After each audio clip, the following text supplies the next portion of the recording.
चलो ये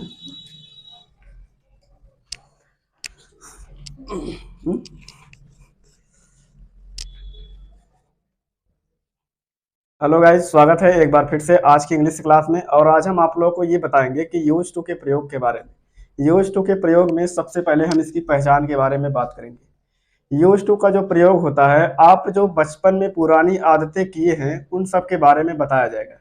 जैसे आप लोग बचपन में क्या करते थे, मैच खेला करते थे। तो अगर आपको बोला जाए हम बचपन में मैच खेला करते थे, या फिर वह स्कूल जाया करता था, मैं हिंदी पढ़ा करता था, बच्चे विद्यालय आया करते थे, तो इसका मतलब इसकी जो इंट्रोडक्शन, जो पहचान हो जाएगी, इसकी इसकी पहचान होगी कोई भी वाक्य के अंत में क्रिया के लास्ट में, जैसे जाया करता था यानी करता था, और इसके बाद करती थी, और इसके बाद करते थे। ये आपका वाक्य के लास्ट में आएगा ये। अब इसके बाद हम इसके कुछ एग्जाम्पल की बात कर लेते हैं। जैसे यूज टू के प्रयोग के बारे में सबसे पहले हम क्या लिखेंगे, इसमें डायरेक्ट यूज टू का ही प्रयोग करेंगे। डायरेक्ट हम किसका प्रयोग करेंगे, यूज टू का क्या प्रयोग कर देंगे?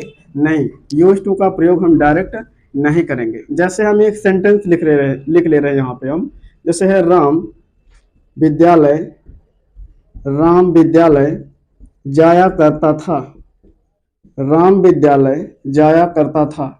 ये आपका सेंटेंस है। इसको हम ट्रांसलेट कैसे करेंगे? सबसे पहले तो हम राम को लिखेंगे, यानी राम क्या हो जाएगा, आपका सब्जेक्ट, राम। अब इसके बाद यहाँ पे हम वो सहायक क्रिया लगाएंगे जिसके बारे में पढ़ा रहे हैं। जैसे यूज टू का प्रयोग हम पढ़ा रहे हैं। यूज टू का मतलब ही होता है करता था, करती थी और करते थे। तो हम यहाँ पे किसका प्रयोग करेंगे, लिख देंगे use to, Ram use to. अब इसके बाद हम यहाँ लास्ट से जो अंग्रेजी मिलती है उसी को हम उतार देंगे। जैसे use to go to mark, यहाँ पे हो जाएगा विद्यालय के लिए स्कूल। लास्ट में फुल स्टॉप का प्रयोग करेंगे क्योंकि आपका सेंटेंस ये साधारण है। अब अगर हम इसी सेंटेंस को दूसरी भाषा में लिखें, जैसे श्याम श्याम अपने घर आया करता था, श्याम अपने घर आया करता था। तो इसके लिए भी हम सबसे पहले क्या करेंगे, श्याम को लिखेंगे, श्याम जो कि आपका एक वचन है। श्याम के बाद हम लिखेंगे use to, Shyam use to. अब इसके बाद फिर हो जाएगा कम की स्पेलिंग, यूज टू कम। अब कम के बाद टू, अपने घर के लिए क्या लिखेंगे, श्याम आपका हे में लिखा जाएगा, श्याम को हे में लिखेंगे, यानी आपको पुलिंग है तो इसके लिए क्या हो जाएगा, हिज हो जाएगा। ही के लिए अपने की अंग्रेजी क्या होती है, हिज। अब हिज के बाद यहाँ पे हाउस या फिर आप होम लगा सकते हैं। अपने घर के लिए हम होम लगाएंगे, बाकी के लिए हाउस लगाते हैं, तो हम यहाँ पे क्या लिखेंगे, होम का प्रयोग करेंगे।